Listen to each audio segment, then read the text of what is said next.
Mets therapy. Andrew Claudio here. Breaking news reaction. I thought that if I was going to be doing an Edwin Diaz has left the New York Mets reaction video, the way I would rationalize it during one of these therapy sessions would be to tell you that, hey, 5 years is a lot of years to give a 31-year-old closer, whatever, $120 million, whatever it was going to take to get Edwin Diaz.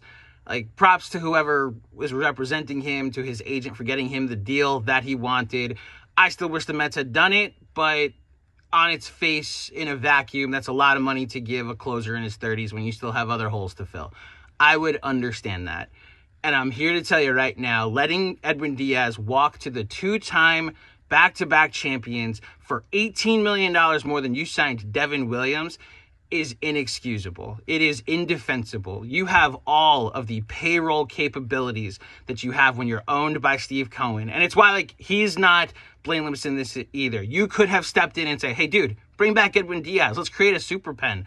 And no, you decided to go to Devin Williams, the failed Yankees closer, and you decided to make him your closer next year.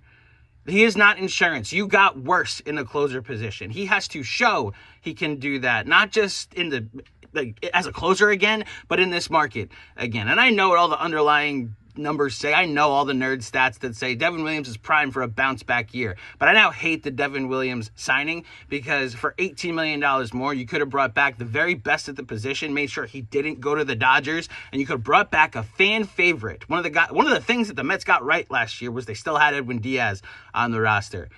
I'm sorry. It's an inexcusable, indefensible move by the New York Mets to allow this to happen. And look, plenty of offseason left. I saw the Trevor McGill news and the Pete Fairbanks of the world. You could probably add another high leverage arm and add quality. You probably have to, because you just let the best closer in baseball walk to a team that you're chasing.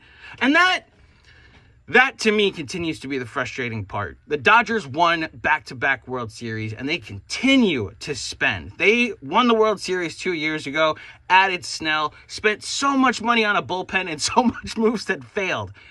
Then they signed Diaz after winning the World Series again. You're not chasing the Reds. You're not just trying to make the playoffs and get in. How about go in from a position of strength? Infuriating. Infuriating. And look, I've made it clear the Diaz thing was personal to me. Walked into my wedding reception to Narcos. From a baseball standpoint, this is also pretty infuriating too, because the Mets got worse today. In their last two moves, they got worse. See what else Boy Genius does. Let's go, Mets.